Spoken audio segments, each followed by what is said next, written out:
Welcome back to our latest episode of Japan's Top Business Interviews. I'm your host, Dr. Greg Story, President of Dale Carnegie Tokyo Training, and my special guest today is an old friend of mine, Ruth Jarman, who is the President, CEO, founder of Jarman International, KK. KK, because it started in Japan, based in Japan, running in Japan. Yes, from the ground up in Japan. That's it. So, I'm very proud of that, actually. Well, yeah, and you should be. Ruth, you know, like a lot of the people on this show are entrepreneurs. Yes. And we don't get so many female entrepreneurs. So I'm just trying to think, we've had a number of ladies who are in corporate positions, maybe one or two others who've actually been entrepreneurs. So it's great to have someone give that perspective on leading in Japan. So how is it that you have established your own business in Japan and why are you even here? How did that whole thing happen? Give us a little bit of the backstory.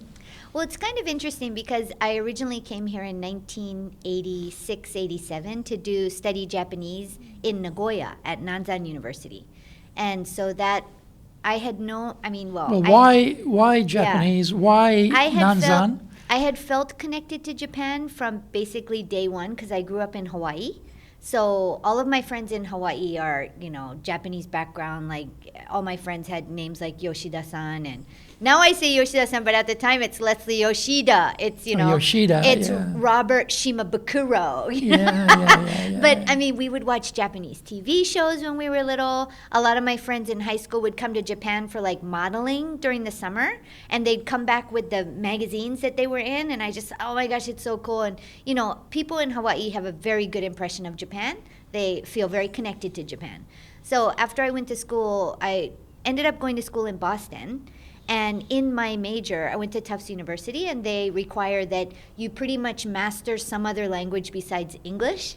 And I started with German, and I could not get it. It was so difficult for me. And I had something happen with a family member and stuff during that time. So I decided, why don't I try Japanese, I watched Jinzo Ningen Kikaida when I was little. Maybe I can have a little advantage in Japanese. So I went to my first class, and the Japanese teacher was teaching everybody, rariru-re-ro, sashi-su-se-so, like that, right?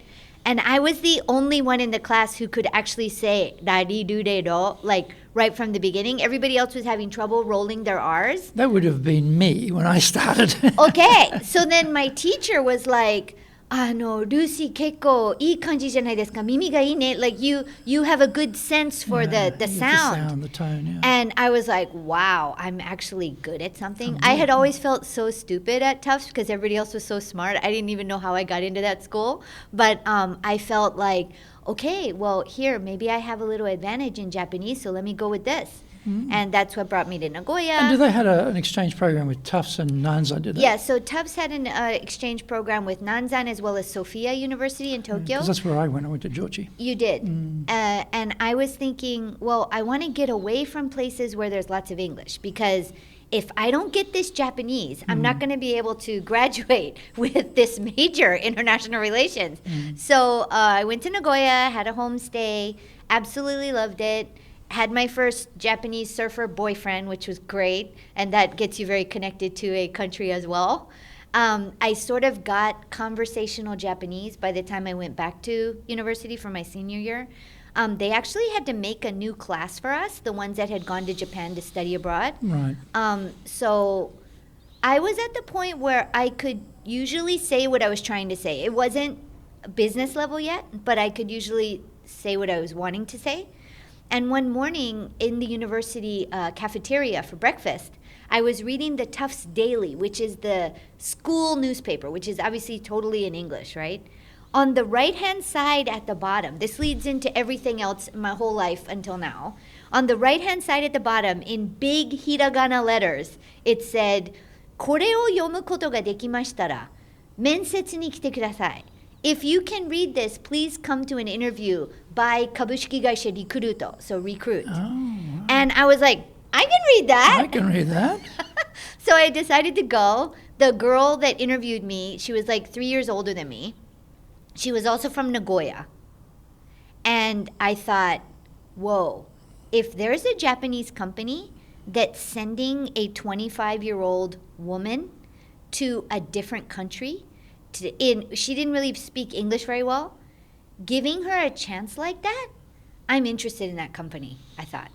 And so I ended up going through all the interviews, and I was one of the 10. Was that because you saw it as more of an equal opportunity for women, or did you see it as a sort of pro-youth or giving people a chance aspect? I almost felt, at that time, around 1988, the U.S. economy wasn't that good. Mm-hmm. So a lot of my friends were either going to grad school or they were going to be teachers or something like that.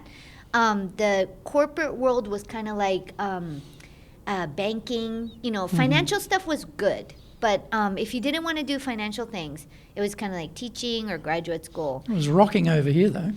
It was the bubble economy. And so I was thinking, I had an impression of Japan as very male-centered, right? And here's this young girl being sent overseas, and it sounded like the company was interesting. And then I went to the next big interview that they had, and they had a guy from Venezuela named Jose Briseño. He's still active in Japan. He was a bucho at the time for their IT department, and he was explaining recruit to us in perfect Japanese in front of 80 people at Copley Plaza in Boston. And I was like, not only are they sending a young girl to do the interviews, they have a Gaikokujin international guy who's a bucho in the company with great responsibility. And it almost seemed more advanced than where I was in the U.S. Corporate-wise, I just felt like this is true kind of diversity. This is empowerment of people that are not usually empowered, at least in my mind, in Japan, right? So I ended up being one of the 10 new grads. So it was the first time they had ever hired new grads from a different country. And I became one of the 10. Everybody else, when they entered recruits, they were sent to like sales sections or other sections. I was the only one sent to general affairs, which is actually probably one of the reasons I was able to hang on for 4 years. Everybody else was just thrown into it. And it's kind of like, there was no English involved whatsoever.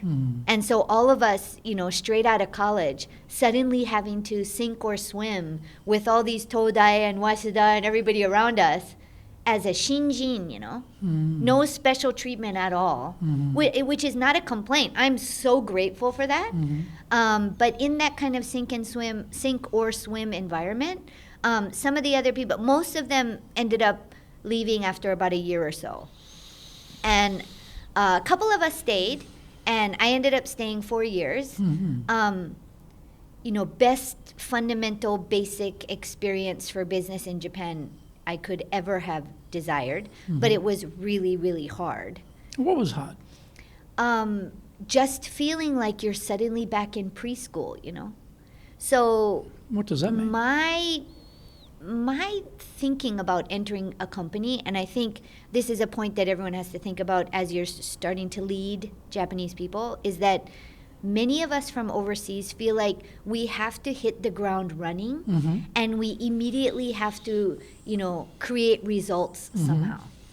So I was feeling my Japanese is not good enough.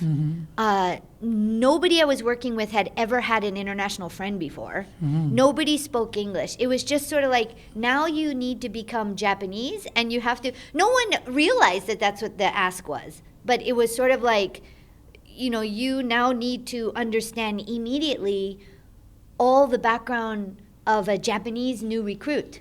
Was this in Tokyo or was this in Nagoya? Tokyo. This is in Tokyo. In Tokyo, in Ginza. Right. At the head office of Recruit, right in the middle of the Recruit scandal. Right. So my first day was December 1st, 1988, and I was walking to the building with the HR rep. And all these helicopters are flying above, and they had these big black trucks in front of the building going, Yamiro, like that, And I was like, wow, Ginza is much more exciting than I thought it was going to be. It was a month after Ezoe-san had been arrested for this huge bribery scandal that ended up taking down the prime minister and stuff. So Tanaka Kakue, right? No, that was Kinoshita-san. Kinoshita-san. Okay. So I was right in the head office general affairs department with everybody running around, us receiving these postcards with red writing. I couldn't read what it was, but it was like red, like angry writing, like the whole society was very angry at Recruit at the time, and all the people in Recruit were kind of like, what to do. So the only boss that I had that could speak a little English came over to me, and he said, Anorushi chotto daiji. He tried to speak like English sounding Japanese, to make it easier for me to understand. And he's like, I hate to say this, but the top guy in this company, the CEO, got arrested last month. So none of us have any time or wherewithal to take care of you. So just sit over there and try to, figure out what's going on your own. Wow. And that was huge pressure for me because I felt like, but how am I going to, I only had a 1-year contract. Yeah. How am I going to keep this job if I can't perform? And how can I perform when I don't even speak business Japanese? And all this, young, loud, crazy, fun, wonderful situation that I'm really having a hard time keeping up with. And I felt like everybody else knew, benkyou shimasu is study in Japanese, right? But I was at the point where I needed to learn the Japanese word for study so that I could say benkyou sasete itadakimasu, or like jiko shokai, personal introduction. I didn't know that word yet. But, to everyone sitting next to me or on the floor, that's like, personal introduction. Like we would know that already. And it's kind of like, well, now you have to know it immediately. And so, yeah, that was really, really hard. But that was the place that taught me that Japanese companies in general, and also most of your Japanese staff, will not immediately be thinking about, I need to do results. They're mostly going to be thinking about, I want to complete the tasks I'm given perfectly. That's the first mentality that happens on your Japanese team. So that 4 years at Recruit, and then I became friends with Ezoe-san, who, I ended up being a witness at his trial towards the end, and I didn't really meet him in person until 5 or 6 years later, but he would be in touch with me, and I would do translations for him. So he kind of took me under his wing, and he's known as one of the best entrepreneurs in Japan. And I ended up joining a real estate firm directly under him in year 2000. And that's where my career... And that was because of your belief in him, or you wanted to get into real estate, or you wanted to stay and do something different to Recruit? I mean, why It was that? again the opportunity. So just like I had seen this young girl sent to Boston to do the interviews, and then Jose Briseño speaking perfect Japanese and a bucho in this Japanese company, the person who made that situation was Ezoe-san. The one who always thought Japan is going to become more international, so we need to hire international people. Women are the best salespeople, so we have to increase our number of women. I mean, he was so early in that effort that when he asked me to join his service department new project that he was doing in year 2000, I first said no, because he had asked me to go on a trip to New York with a bunch of the people in his company to look at some service departments there and sort of be their translator. And at that time, I had 2 little kids. I'm international. My Japanese is obviously not perfect. And every idea that I tried to give them, they were like, who are you? You don't know about real estate. You're a gaijin, never mind. Nihonjin wa ne? Always that kind of answer. No, Japanese people do it this way kind of thing. So when I got back to Japan and met with Ezoe-san to report about that trip, I said, I'm doing my own translation interpreting company right now, like a little one, just individual. And I'm doing fine with that. I get to work from home with my little kids and all that. So I don't think I'll join this big company. And he's like, Ruth, don't you know, this is all in Japanese. He said, don't you know that Japan is a no society? Everything you try to do in Japan, you're going to get the no first. So in order to be successful in business here, you have to learn how to go over the no, dig under the no, burst through the no. You have to figure out how to handle that no. And I was like, dude, this guy is the one who made Recruit. He doesn't speak any other language besides Japanese. He's a Japanese man. So that was the first time the scales kind of fell out of my eyes. And I'm like, the reason I have trouble in Japan is not because I'm gaikokujin. It's not because my Japanese is not good. It's because of a societal resistance to change. Right. And I was like, okay, if this guy knows how to do it, I'm going to stick with him. So I ended up working directly under Ezoe-san for 12 years. And he was the one who said, you should really go out on your own. You should try doing something on your own. And that's was how I that started. company successful in that new business? That was interesting because the way that he builds businesses, so they had a very successful basic business where they bought the land, built the condominiums, and sold the condominiums. So it was a typical real estate developer. Yeah. And he was like, well, that's not going to work from now on in Japan because of demographics, like everybody, aging society, less young people. So he saw a huge opportunity with people that are coming to Japan short term that don't really have any options besides long-term stay in a hotel. So it was kind of before Oakwood got big. So we started these service apartments. They were very successful. But the caveat there is that the way they did it is they created a real estate product. So they would sell the entire building to investors overseas. Right. And then they would lease it back. Right. And then we were forced to get certain amounts of rent. Right. And after that was when the Lehman shock happened and all this kind of stuff. So unfortunately, we were not able to get the kind of rent that we wanted, but they were able to get huge profit on the sales of the buildings. So that was kind of what kept the project going. So I wouldn't say it was 100% successful, but it was a good try. And it was ahead of its time, too, probably. It was definitely ahead of its time. And it was a very international team. And I think so in that process of that 12 years, were you an individual contributor taking care of the president? Were you someone who was running a section of the company, had people reporting to you? Were you in sales? What was your role there? Well, that's a very good question. So that also evolved. At first, when I had said, no, I can't join this company because I've got, I brought my daughter, who's like 18 months old, to that meeting.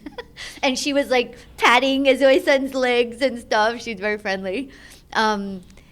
So he basically said, okay, I understand that you don't want to come back full time. So can you do sales for us and just come to the office once a week? All right. So there again, that's a very innovative style of, oh my gosh, I think that this person could really help me. So how do I be flexible for her so that she can do it? And he's like, I hope it's okay with you, but we'll pay you 1 million yen a month for that. I'm like, 1 million yen a month? Okay. Come once a week. Wow. So that is where I learned to invest in people. If you believe in people, you invest in people. So more than the IT system you have, more than whatever platform you're building or anything like that, if you invest in the people, he knew that if he pays me 1 million yen a month to go into the office once a week, he knows I'm going to be working 24/7 every other minute I possibly can from home, right? Yeah, exactly. So I started as a commission salesperson, and I just sold through the roof, basically. And then slowly it turned into not once a week, but twice a week, 3 times a week. And now I became a manager of a sales team, and then I became a bucho, director of a sales, general manager of a sales team. Then I started to run the entire sales operation, and then How big is this? How many people are you talking about? It was 80 people. My team was probably about 25 people at the peak, and we had a call center and everything. So we started with 250 rooms around Toranomon area, and then by the time I left, we had 1,200 rooms. Wow. So we just built buildings so many. We had 18 buildings we were running by the end. Right. And, so in terms of your experience, as you say, you were still young in Japan terms and in business terms and probably linguistically as well. But yes. You're suddenly given all this responsibility. Now you're running a team. So this is probably, I'm guessing, your first experience of leading anywhere in terms of business, right? Yes. So when you first started leading, what were the most challenging things for you at that time? Well, it was interesting because I was able to enjoy and be honored with the entire spectrum of leading in Japan. So starting from an outside commission person, manager, general manager, director of a department, and then I actually became a shain and I was on the board of directors for that was the full-time employee, right? So I was actually a yakuin director for 3 years there too. So I was able to observe how to lead within that whole spectrum and I saw differences along the way. And what were those differences? Well, one thing that doesn't change is that you're always needing to keep the perspective of the person in the lowest level that you're leading. So let's say the actual other commission salesperson who just joined the company, even if you're on the board, you need to keep their perspective. And I learned that from Ezoe-san. So when we were in a group setting, he would always be speaking to the person who just joined the company or the person who was getting some good sales over the past couple months, instead of the other board members or the general managers, things like that. He was always focusing on the fresh outlook. So I learned that in order to keep the company healthy, it's really, really important to be speaking constantly with the people at the periphery of the company, because they can often be receiving the biggest hints from the clients, right? So that was one thing that I learned as a manager, and then going through the whole thing. I think the most difficult transition for me came when I became a general manager. Because then it's like interdepartmental leadership that you have to do. And that was where I came up against the strongest no. Up until that point, if you got the numbers and if you're selling more than anybody else, or you're like 3 times more than anyone else, nobody can say anything to you, pretty much. But once you're now a general manager, and I think part of my salary is still commission-based, but not much. It was more like trying to empower the other salespeople to sell more.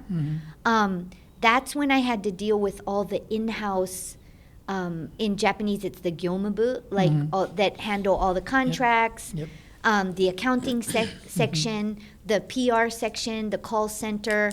And then I also had to deal with all the operation centers on the ground that are actually handling the clients once they move in. So that was when I had to figure out how to build a win-win. And that's where Ezoe-san was just genius above genius. Figuring out, how do you create a situation where no single player is sacrificing too much and no single player is gaining too much?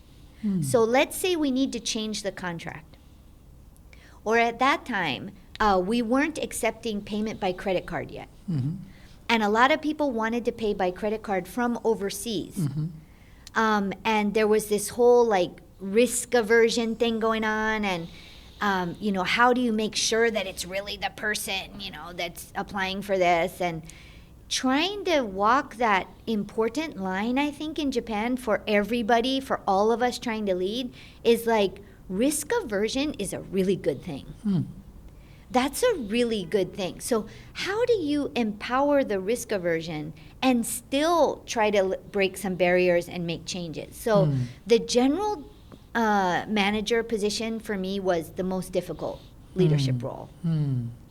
So after 12 years there, and he's encouraging you to go out and do your own thing, what do you do? Well, so while I was doing the service departments, I ended up, over those 12 years, indirectly or directly meeting about 40,000 expats from all over the world that are coming to all these different companies to support their IT infrastructure, all that kind of stuff, right? And they're staying in our service departments. So I got to see firsthand what people find difficult about living in Japan. Or like, they really want to go have some nice Japanese soba, but the noren curtain that's hanging down, it's all written in Japanese, and they go like that, and everybody's inside is Japanese, and they're not sure if they know the manner correctly, and so they're like, just go to McDonald's, right? And I thought, what a waste, right? I thought, oh my gosh, all these Japanese companies, all these Japanese restaurants, everybody is losing so much opportunity here.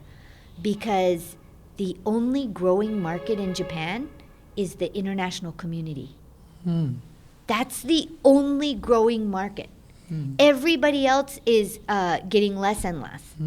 So the population is decreasing. The number of young people is decreasing. The only demographic that's growing in Japan is the international person, whether it's the tourist or whether it's the international person living here. Okay?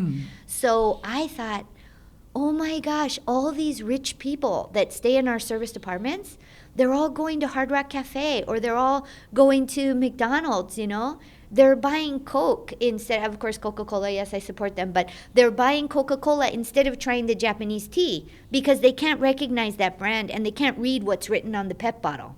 So I'm like, holy Toledo, there's this huge gap here. Mm-hmm. And they need someone to fill that gap, just like I was doing with the service departments, trying to, you know, figure out, okay, how do we explain to someone about Genjo Kaifukuhi? Mm-hmm. So Genjo Kaifukuhi is where you have to refurbish the room to its original condition, right? Mm-hmm. And the impression of what that means can change by country, right? Mm-hmm. Whereas in Japan, I mean, it's perfect. They want to make it perfect. No smell, no nothing, right?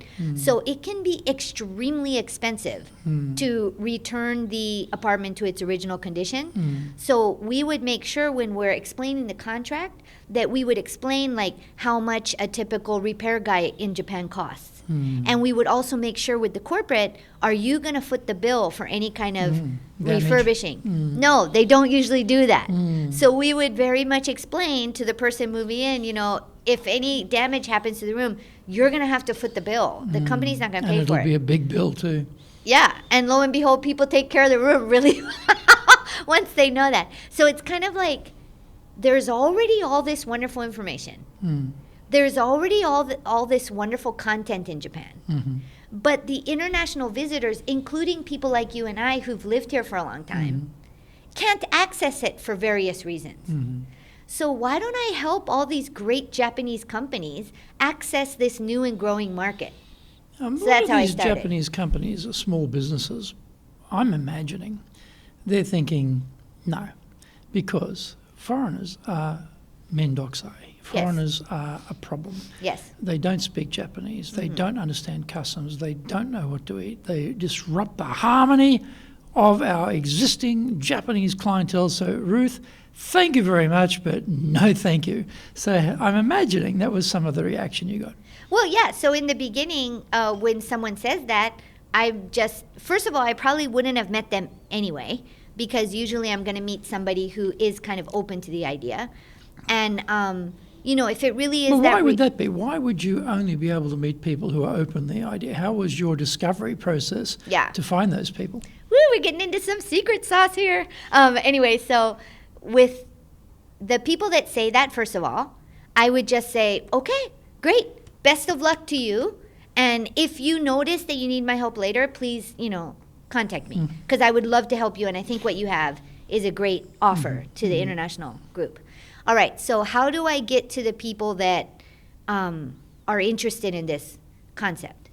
Basically, any CEO in Japan is interested in this concept. Right. So everybody who's doing this, anything to do with internationalization or reaching new clients, just focus on the CEOs. Any Japanese CEO, they're looking at the numbers. They know what's happening. They're not dumb.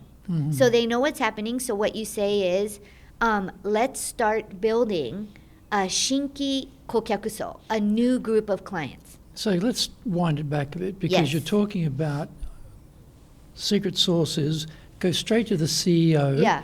Now I'm thinking to myself, oh really?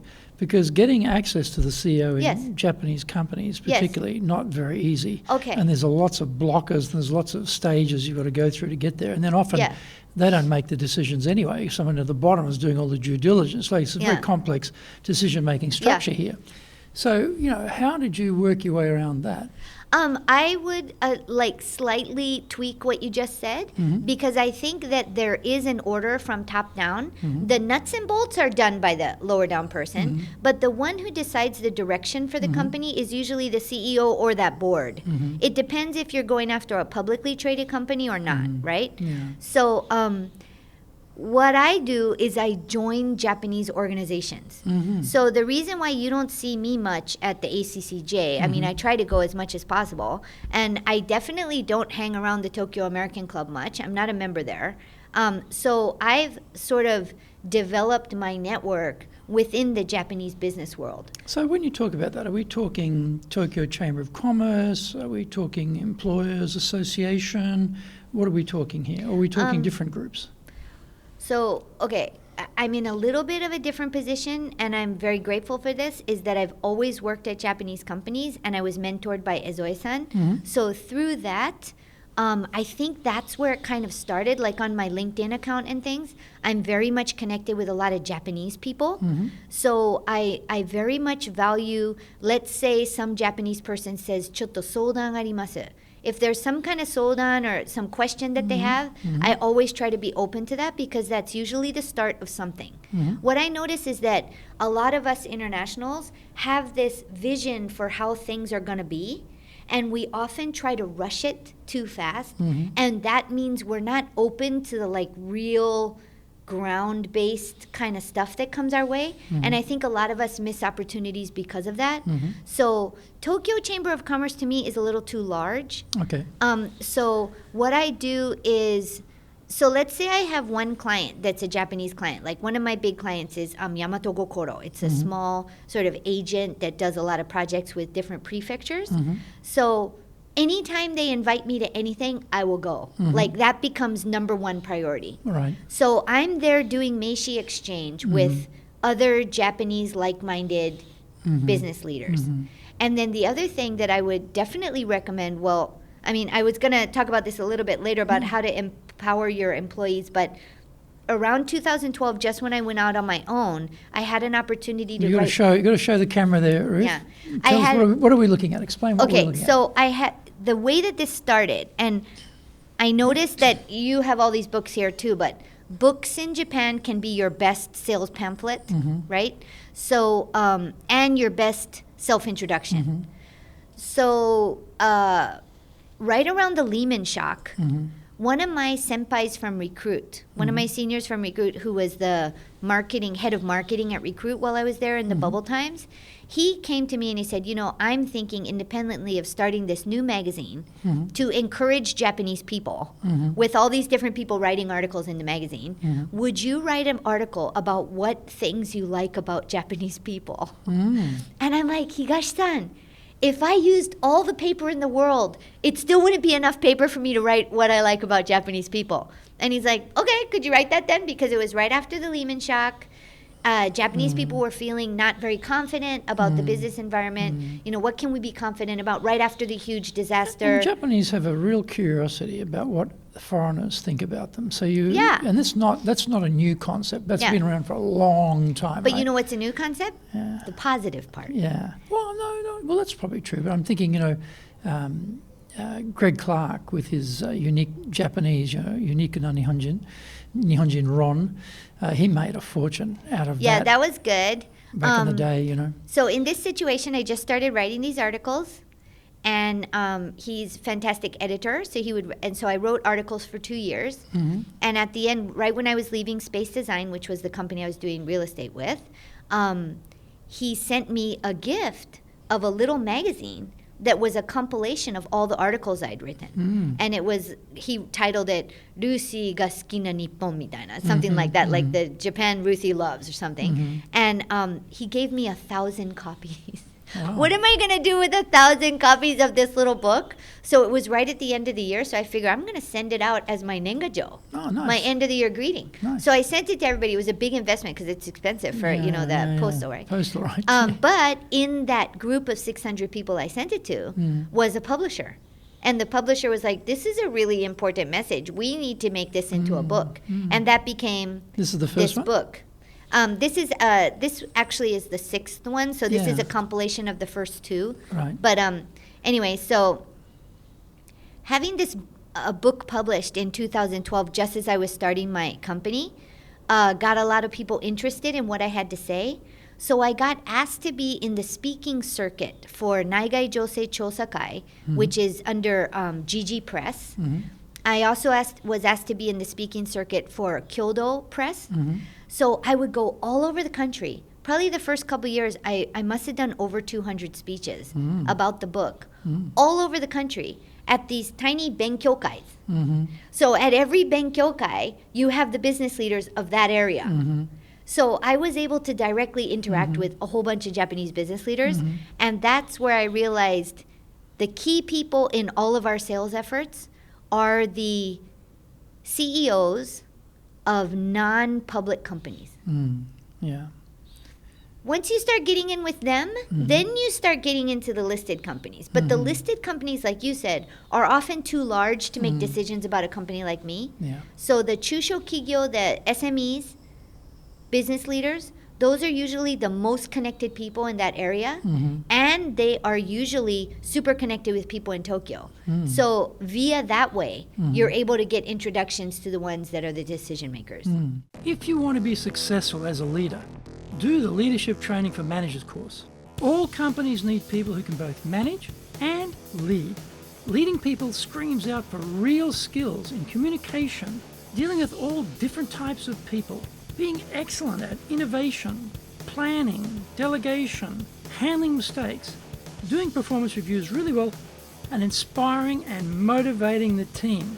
Do the Leadership Training for Managers course now in either Japanese or English.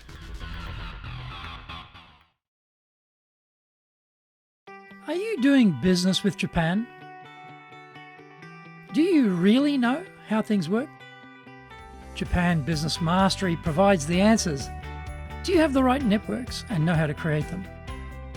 Do you know how to get on the same wavelength with Japanese buyers? Do you know what being trustworthy looks like from the Japanese perspective? Japan Business Mastery is based on more than 30 years' experience in Japan and will become your go-to guide. Want to succeed in Japan? Buy Japan Business Mastery now. So you hit this niche, I'll call it. I would say yes, it's a niche. Yeah, a nice niche. And you start offering services. And Right. so you've now started your own company. And is it a one-woman army here at this point? Or It was first just me. just you, right? And this is, again, getting back to the people thing. I thought at first, okay, first of all, I have to generate some income. So how do I generate income? And I was thinking, what I've learned at Space Design is directly applicable to like a relocation company or another real estate company that has international people as their clientele, right? So I continued a small contract with Space Design as an outside salesperson. So I continued with them. And then I thought, who are the leaders I've met so far that I love? And Steve Burson came up. You know, Yeah, Steve I Burson, do. right? I know Steve, From H&R Group, right? Yeah. Relocation, at that time it was Relo Japan. And then Eric Oskamp, do you know Nice, him? I know Eric, yes. Eric yes. Oskamp came up. And I'm like, I respect these guys like crazy. I really appreciate what they do. I understand their vision. And I think that I could help them. So I went to Steve and I went to Eric. And I said, you know, why don't you hire me as like this outside sort of salesperson? Because I'm really good at sales. And my company, Jarman International, which I still felt embarrassed to even say, will try to support you in sales. And I can use some of the connections that I've had from Space Design, and let's see where it goes. So Steve Burson did a little outsourcing contract with me. Eric Oskamp, it was commission-based, so if I sell one of his apartments, I would get a commission off of that. And he also let me use a little space in his office, which was great. So those were the two guys, besides Ezoe-san, at the very beginning, who kind of like pushed me out of the cage like a bird and said, you can do it, you can fly. And I was falling and faltering, but they believed in me and they gave me a chance. And I really By this appreciate time, you'd that. been in Japan how many years? By that time, I'd been in Japan. So I've been in Japan now for 35 years. So I'd been in Japan about 20 plus years. Right, so a substantial period of time your life Yes. is here and your business life is here. Yes. And so, you know, you have a vision for yourself, you see the niche, you see the opportunity. How about getting people to join that? Because, you know, risk aversion, we talked about that before. What do their parents think about them joining you? What do their grandparents think about? What does the wife think about, you know, the husband joining you type of thing? You have all these resistors, even for relatively large companies. What about a small company like yourself? How hard was it to recruit people? Well, I've only ever hired one full-time employee, Seishain. It was a disaster. It was a guy from the U.S. who had just graduated from college, and I kind of hired him as a favor to a big client that I had, who wanted me to take care of him. And, you know, in this day and age, now it's understood. But I'm busy. I don't have time to manage somebody, you know. So I wasn't in the office every single day to make sure he got there on time or showed up without a hangover or something like that. So from that experience, and because of Japan's labor laws, it's very hard to let somebody go.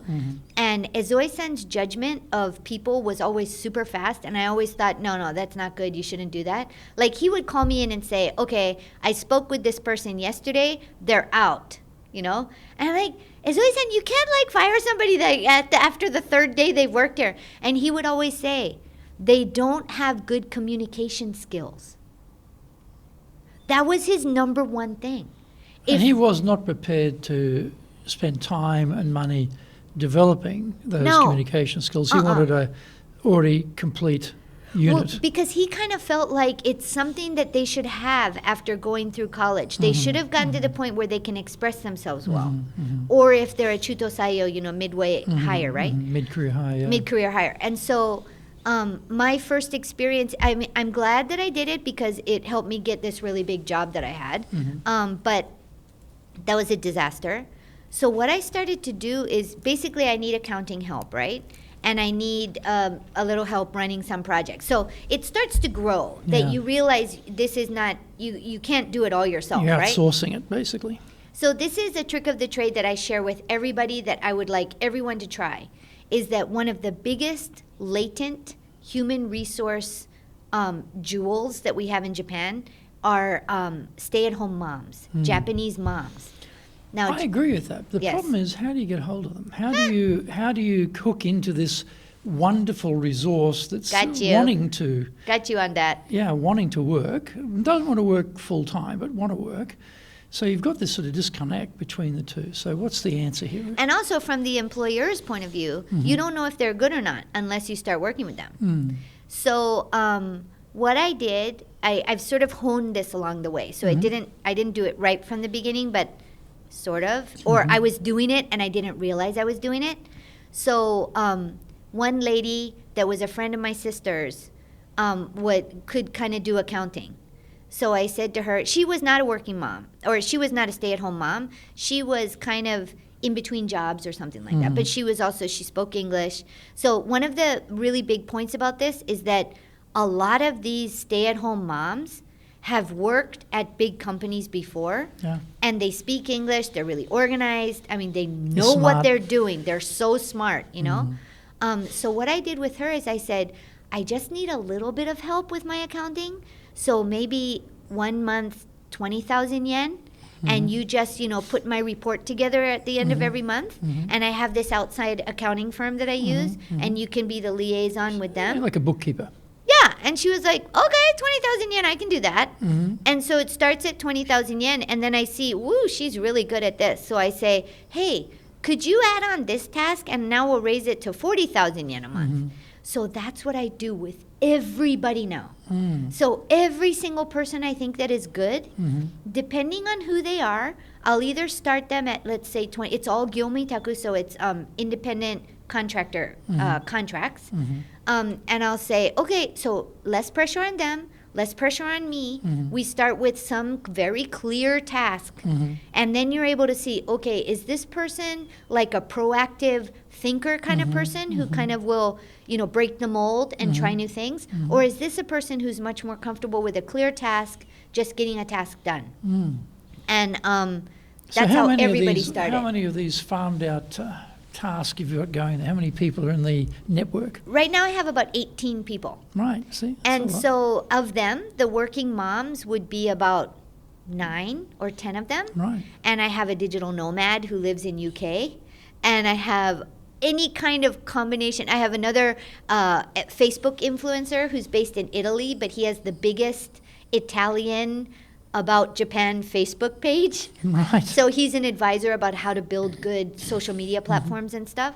So there's no borders on who I hire. Normally when you've got people working for you full time, there's a certain rationale to that, and the control, is there. But when you've got, is it like herding cats to have all these people who are just on contract, or is it being Japan, they're very conscientious and loyal and they do the job perfectly type of thing? I mean, what's the environment like here? Well, first of all, we have a shared office in Shibakoen that I go to every once in a while, but nobody else comes to. Right. So everybody's fully remote, number one. Right. And that's been from the beginning, before COVID. So that was good. So we were able to segue really easily. No, it's not like herding cats at all. That's a good question. I don't really even know why. It's not like herding cats at all.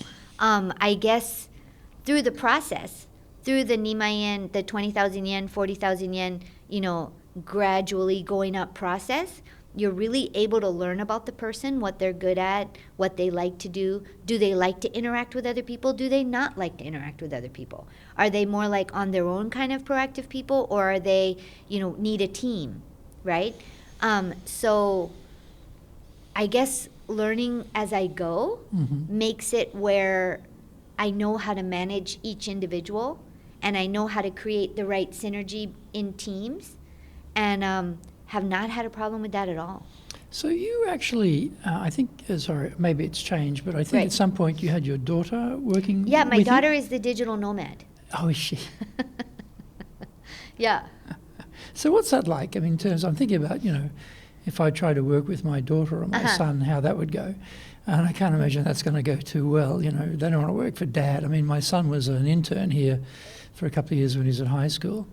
And I could just tell, having dad at home and dad at work was a bit too much dad, But how's that with your family member? Well, I think that it applies to everybody.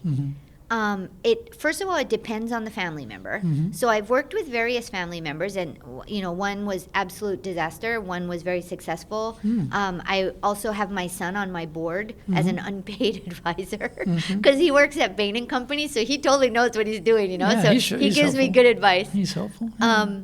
So what I have found across the board, any kind of leadership for anybody, whether they're a social media influencer from the U.S. or they're a stay-at-home mom of a young daughter going to a private school who's Japanese. What I have found in Japan to successfully lead is an absolute acute focus on freedom. So making sure it's not leaving a job to the person. It's not outsourcing in the sense where 360 degrees they're responsible. It's more freedom on no limits on, for instance, you have to be online from this time to this time, or you have to be in an office from this time to this time. So that's what I mean by freedom. So the freedom to decide your own schedule and work in the way you want to do it. And then the other side of the yin and yang for that would be me as the leader being there for them. That's where you can tune into the empowerment side of everything. So it's like you are free to work the way you want to work. These are the tasks, these are the goals, this is what we're trying to achieve. And, we have meetings whenever necessary. We do monthly reports for the client, not from my staff, for the client. But if they're doing a monthly report for the client, I can also figure out what they're doing, right, by reading that. So I'm never checking them. I'm always checking on our performance for the client, right? And then always being there, as the CEO, goes back to my idea of trying to keep the viewpoint of the people at the periphery. So my team or my staff or the people who work at Jarman International will always know that I will absolutely take final responsibility for anything that happens. So if they're feeling a little bit overworked, I will speak to the client for them. Right. So part of the process of getting to know the people you're working with or who are working for you is knowing where they're, in Japanese it's the tsubo, right? Like where you press the pressure points. So where do they feel pressure? Like where is it that they would feel nervous? And if you can figure out where this person's going to feel nervous and you're there for them when that moment comes, they feel secure about the freedom you're giving. So it's not risky anymore. Also, you're a pioneer of remote work. Yes, I guess I am, yeah. By definition, right? You're way before the curve there. So you've been doing it for a long time. What have you learnt about leading a remote team? Because, there are lots and lots of leaders in this country who are really struggling, not having people under their direct vision in the office. Yes. And then are they working? What are they doing? I can't understand what's happening. How can I trust them? Will they really do what they're supposed to do? Are they going to the movie theatre during the day? Are they, blah, blah, blah. All this fear is there. Yeah. So therefore, let's all get back in the office where we can keep an eye on you. So what have you learned about leading remote teams that works? Just what I always did at Space Design is just look at the results. Okay. If the results are bad, they're not doing a good job. Mm-hmm. I don't care if they go to a movie during the day. In fact, that's great. Like I tell them, I am paying you so that you can let your son take off of school and you guys can go to Disneyland on a weekday. I mean, that's what I'm trying to do. And sometimes I'll tell some of the ladies working with me, I want to transfer the money to an account with your name on it, not with your husband's name, like the financial independence of it all. Like to realize that that's really fun, right? But getting back to your question about how do you get away from all that paranoia and this being scared that they might not be doing a good job, you just got to focus on results. You have to make the task clear, like what is it? It's a monthly report every month, like just to give an example. Monthly report every month. We're trying to increase our engagement on our social media platforms by 10% every month. Clearly state what the tasks are. Another trick. And engagement on social media means what, number of new subscribers or so we downloads or what? How do you measure it that? all depends on what we've promised the client. Okay. So that's a very good question. So it's basically, this is what we've promised the client. This is what we need to do. These are the results that are expected. And so if those results are not being attained, then they're not doing their job, right? And so that's when you say, is there anything going on at home, like anything that I need to know about? So this is paid advertising to get more members for clients, or is it using SEO for organic, or all different kind of stuff? It depends on what the client is wanting. Okay, right. So the thing that I was going to say about the real important trick for remote work. Nobody's going to like when I say this. Force everybody to put you on CC on every single mail. Ooh. Most internationals I know hate that concept. Ooh. They don't want to be on CC, but see, that's the whole point, is that you are giving them a lot of freedom, but most employees in Japan, I would say, okay, this is just, it might be my opinion, but I think it's also truth, is that, like, if you imagined being let out of the corral and just go wherever you want to go, and you're a stallion, you can do whatever you want, you're free. I would say a lot of Japanese people I work with don't really like that situation. They would prefer to have a few parameters here and there. Right. So, Ruth, I get 100 emails a day now. So if I start asking my team to CC me on everything they send out, my God, what else will I be doing but reading email all day long? But you know which pressure points for which clients you have, right?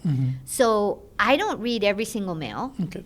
And I also get about 100 mails a day, but I know in my head, when I'm checking our balance sheet and our cash flow and our profit loss statement every month, I know what's important for us to survive.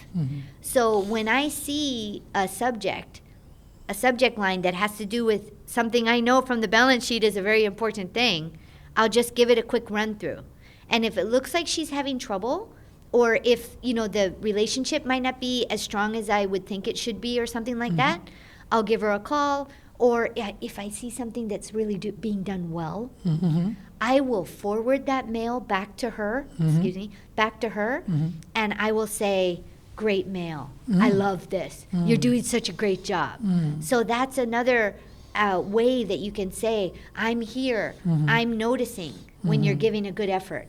So instead of, calling somebody in for feedback and all that kind of stuff, which is, most people don't remember what they did 2 months ago or even, 20 minutes ago. If you can do it on the spot and say, girl, this is a really good mail you just sent. I'm proud of you. Thank you for your hard work. That can mean a lot, So just, thinking about people are sent from headquarters to Japan to run the organization. Go to Japan and take over and run it, right? Yes. So You've got a lot of experience of Yes. those sort of people being sent to Japan. Right. You probably know a lot of them as well. I do. And you also know a lot of the, established CEOs here from big corporations. You mix with that group as well.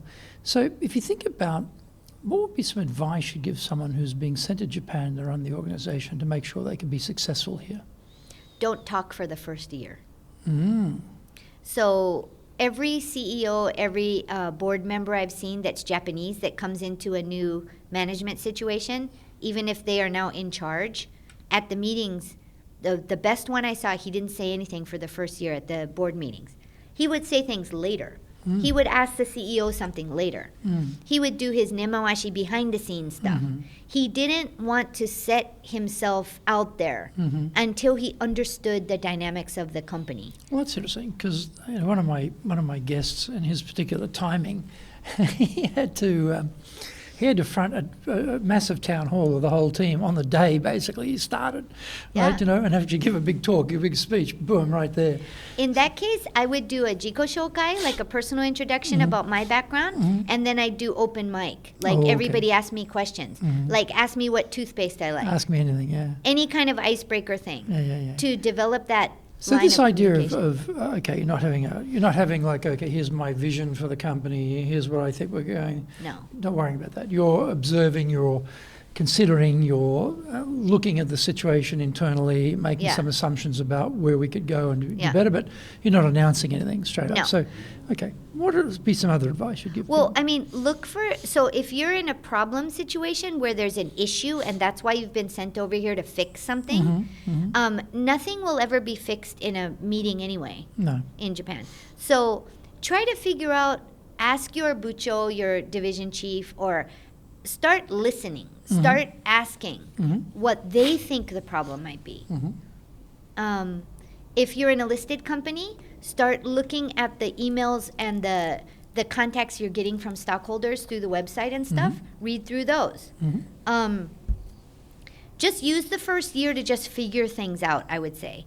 And then, if there are big decisions that have to be made, that for some reason haven't been made so far, you would be the one who does the ato oshi of that. Like, you're not, it's not your idea, it's the idea from here and here and here that you thought was good, and you sort of like amalgamate it, is that what you call it? You bring it together, and you say, I'm totally for this. And as the CEO, you have now empowered all of them to make the decision that needs to be made.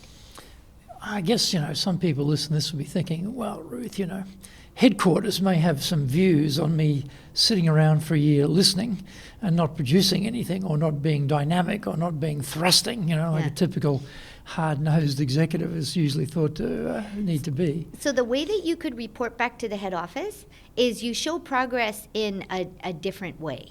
So it's not like, I gave them my PowerPoint stack, so now everybody should know the vision from the head office in, Atlanta or whatever.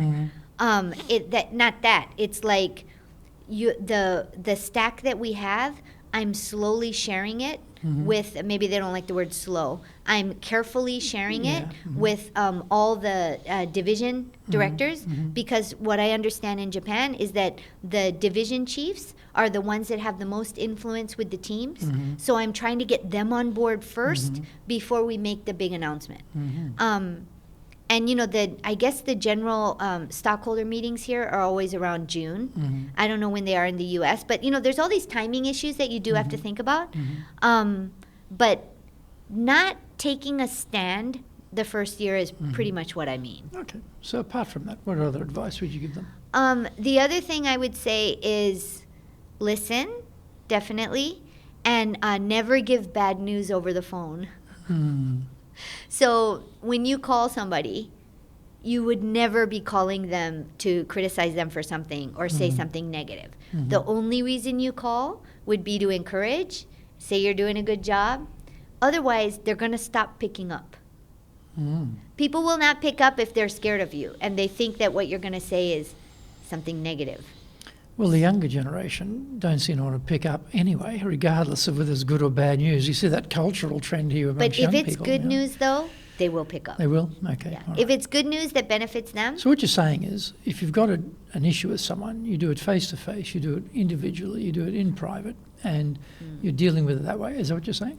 I would say if you have an issue with someone, that's probably a mistake that you've already made, that you've let it get this big. You should have been on call a little bit better to notice something. So that gets into my third point of advice.